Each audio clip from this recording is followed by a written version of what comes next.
Who would have believed it? Who could have dreamt of the scenes of such unbridled joy, not just outside Buckingham Palace over this extraordinary Jubilee bank holiday, but up and down the country? From the Union Jacks festooned across suburban streets, to the flags fluttering from poles on village greens and hanging from countless lamp posts, the outpouring of affection has surprised even the most ardent of not even that most familiar of curmudgeons. The British weather could dampen the spirit and wonder of 4 spectacular summer days. Yet many feared that we would celebrate the Queen's 70 years on the throne with nothing more than a stifled, with a monarchy divided among itself by family discord and soiled by scandal. There was a sense of how much do people really care? The evidence, from the 18 million across Britain who sat down for street parties yesterday to the hundreds of thousands who poured into London for the People's Pageant, the pop concert and the Red Arrow's spectacular flypast, was a resounding expression of national unity. Even television audiences, no longer as reliable a barometer of the nation's mood because of the growth of social media platforms, spoke of the gratitude and respect many Britons have for its close to 12 million watched the concert at the Palace on a night when rival attractions included an England football match. 5 million tuned in for the Trooping the Colour on Thursday and another 5 million saw the BBC's broadcast of the lighting of the beacons. These are not insignificant figures. Last night as the pageantry and carnival reached its climax, the mall became a river of friendly humanity flowing between the trees that line the route to the palace, impatient for one last glimpse of the Queen who thrilled the crowds by coming from Windsor to take from the palace balcony. With its peak of Prince Charles' vision of a future slimmed-down monarchy of him, Camilla, William, Kate and their children, her view of the euphoria must have been one of bewilderment. After the royal family's extraordinary battering, much of it self-inflicted, over the Prince Andrew affair and the recriminations surrounding the exile of Prince Harry and Meghan, what we witnessed this weekend was not just a patriotic love for it was also a demonstration of support for the noblest virtues of monarchy, of public service and of duty. Many will see it too as a rejection of the celebrity-driven approach of the Duke and Duchess of Sussex, once proclaimed as the royals for the Black Lives Matter and #MeToo era,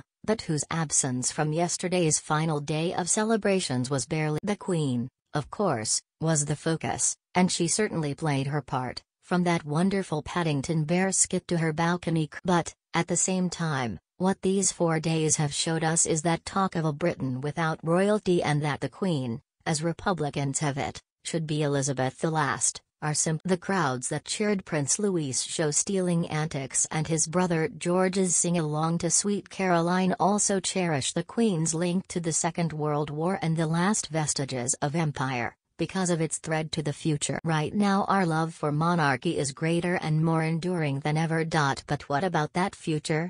Ahead we could be destined for 3 old or 8. Charles is already in his mid-70s, and if his mother lives as long as the Queen Mother he could be in his 9th decade before inheriting. William and George may also not exceed until they are in their 60s or even their 70s. But does that even matter?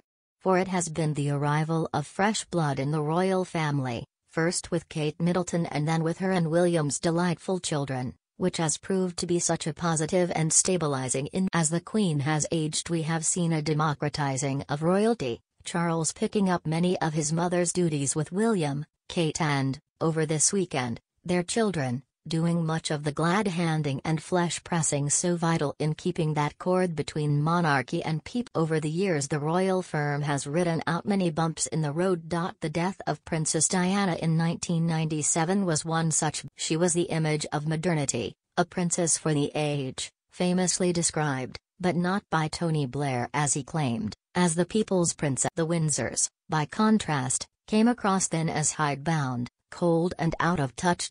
Yet 5 years later, by the time of the Queen's Golden Jubilee in 2002, the scale of the devotion and enthusiasm for the Queen and her family was remarkable. 10 years later at the Diamond Jubilee that affection was on show all over again. However the Platinum Jubilee has been conducted against more perilously the saga of the Sussexes and their litany of complaints about the royal family, from alleged racist remarks about the color of baby Archie's skin, to a lack of sympathy for Meghan's mental well-being, could easily have proved to be a major distraction. Patience for a couple who have chosen to wash so much dirty linen in public through friendly U.S. television networks has seen the goodwill that once existed towards them diminish. Inevitably, Harry and Meghan's decision to attend some of the four-day events pushed them. However, as the weekend progressed, even the will they, won't they palaver about whether the Sussexes could make up with William and Kate became. When it didn't happen, the public had made up its own mind.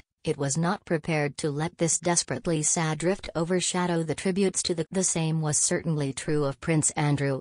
Barely 6 months ago it was feared that the sexual abuse case against him would inflict untold damage on the Queen's. His exclusion from any of the events was barely noted. In the days and weeks ahead, courtiers will try to make sense of the triumphs and successes of these past days. They know that our love for monarchy may have been reawakened in the crescendo of all the breathtaking events, and that right now its mystery and mystique seems as strong. But it is a fragile concept. In the absence of the Queen from future national events, how secure will public affection for Charles and his heirs be? And can it possibly match all that we have seen for the Queen? One of the reasons for the success of the Queen's reign has been her omerta-like silence on every important issue. Charles, on the other hand, has offered his views on a whole range of subjects, which might imperil his hold on the love of the people. He has got one thing right, though. The roars from the crowd in the mall yesterday suggested that it approved of the balcony lineup as a taste of things to come. There will, of course, be changes. One of the things I have learned over the years is the monarchy's unique ability to adapt, and after reporting on 4 Jubilees, I would say the omens are